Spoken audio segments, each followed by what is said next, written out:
یعنی تمہیں سوچنا یہ چاہیے تھا کہ دنیا اس طرح چلی آ رہی ہے کہ آدمی اس میں پیدا ہوتا ہے، بچہ ہوتا ہے، کھیل کود میں لگتا ہے، پھر جوان ہوتا ہے، جوانی کے اندر اس کی خواہشات، اس کے جذبات، اس کے خیالات، اس کا شوق مختلف ہو جاتا ہے، پھر ادھیڑ عمر کو پہنچتا ہے، ادھیڑ عمر کے بعد بڑھاپا آتا ہے، بڑھاپا آنے کے بعد پھر آخر کو دنیا سے رخصت ہو جاتا ہے۔ کوئی انسان ایسا نہیں ہے جو ہمیشہ رہنے کے لیے آیا ہو۔ اس بات پر ساری دنیا کا اتفاق ہے، چاہے وہ مسلمان ہو یا غیر مسلم ہو، ملحد ہو یا بے دین ہو، وہ جانتا ہے کہ ایک دن مرنا ہے۔ تو جب تم آنکھوں سے دیکھ رہے ہو کہ یہ انسان جو بھی آ رہا ہے وہ دنیا میں عارضی طور پر آ رہا ہے، جانے والا ہے یہاں سے، تو اس کا کوئی مقصد ہونا چاہیے۔ یہ ایک سفر ہے، اور جب بھی کوئی شخص سفر پہ روانہ ہوتا ہے تو اس کے سامنے ایک مقصد ہوتا ہے کہ میں فلاں کام کے لیے سفر پہ جا رہا ہوں۔ تو یہ دنیا جو ہے، یہ بھی دنیا کی زندگی ایک سفر ہے، اور اسی سفر کی منزلیں تم طے کرتے چلے جاتے ہو، چلتے جاتے ہو، یہاں تک کہ دنیا سے رخصت ہو جاتے ہو۔ تو کوئی مقصد ہونا چاہیے اس کا، اس زندگی کا۔ اگر مقصد صرف یہ ہے کبھی کھا لیا اور پی لیا، سو گئے اور زیادہ سے زیادہ آرام حاصل کر لیا، تو تم میں اور جانوروں میں کیا فرق؟ جانور بھی کھاتے ہیں، پیتے ہیں، جانوروں کو بھی اللہ تبارک و تعالیٰ رزق عطا فرماتے ہیں، جانوروں کو بھی اللہ تبارک و تعالیٰ بہترین لباس دیتے ہیں۔ ان کے لباس ایسے لباس ہے کہ ان کو انسان قیمتی لباس سمجھتا ہے، بہت بڑے قیمت دے کر وہ حاصل کرتا ہے، اور اپنے آپ کو پر فخر کرتا ہے کہ میں نے وہ لباس پہنا۔ وہ اللہ تعالیٰ نے ان کو مفت دے رکھا ہے۔ تو کھانا ان کا، پینا ان کا، رزق ان کا، لباس ان کا، سب کچھ اللہ تعالیٰ نے ان کو عطا فرما رکھا ہے۔ وہ اگر زندگی کا مقصد یہی تھا تو پھر تم اشرف المخلوقات کیسے بن گئے؟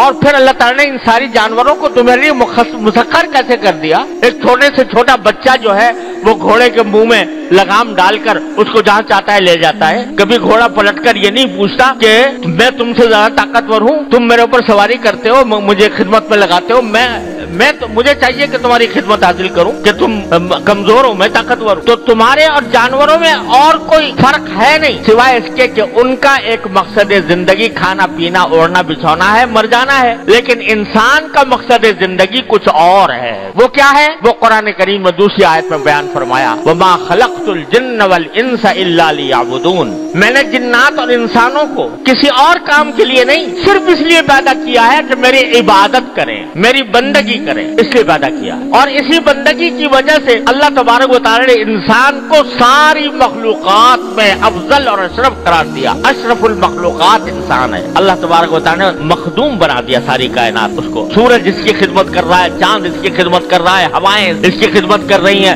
سمندر اس کی خدمت کر رہے ہیں، دریا اس کی خدمت کر رہے ہیں، ساری دنیا کی مخلوقات اس کی خدمت کر رہی ہے۔ افضل المخلوقات اللہ نے بنایا۔ تو مجھے لطیفہ یاد آ گیا کہ ایک شخص نے حضرت امام ابو حنیفہ رحمۃ اللہ علیہ سے مسئلہ پوچھا کہ میں ایک دن بیٹھا ہوا تھا اپنی بیوی کے ساتھ، ایسی ہنسی مذاق کر رہا تھا، تو اسی ہنسی مذاق میں میرے منہ سے یہ نکل گیا کہ اگر تم چاند سے زیادہ حسین نہ ہو تو تمہیں طلاق، اگر چاند سے زیادہ حسین نہ ہو تو تمہیں طلاق۔ اب وہ کہہ تو دیا زبان سے، لیکن اب پریشان ہوا کہ یا اللہ میں کیسے ثابت کروں کہ میری بیوی جو ہے وہ چاند سے زیادہ حسین ہے۔ تو یہ تو بات ایسا لگتا ہے کہ طلاق پڑ گئی۔ تو حضرت امام ابو حنیفہ رحمۃ اللہ علیہ کے پاس پہنچے اور جا کے کہا کہ حضرت مجھ سے ایسا کلمہ منہ سے نکل گیا ہے، تو کیا میری بیوی کو طلاق ہو گئی، میرے لیے حرام ہو گئی؟ تو حضرت نے جواب میں فرمایا کہ نہیں کوئی حرام نہیں ہوئی، تمہاری بیوی انسان ہے، اور قرآن نے کہا ہے لقد خلقنا الانسان فی احسن تقویم، ہم نے انسان کو سب سے زیادہ حسین صورت میں پیدا کیا ہے، قوام میں پیدا کیا۔ لہذا کوئی بظاہر دیکھنے میں کیسی بھی ہو عورت، لیکن وہ چاند سے زیادہ پھر بھی حسین ہے، اس واسطے کہ اللہ تعالیٰ نے اس کو فضیلت عطا فرمائی ہے، اس کو جو حسن عطا فرمایا وہ اللہ تعالیٰ کا عطا فرمودہ، جو اس نے پوری کائنات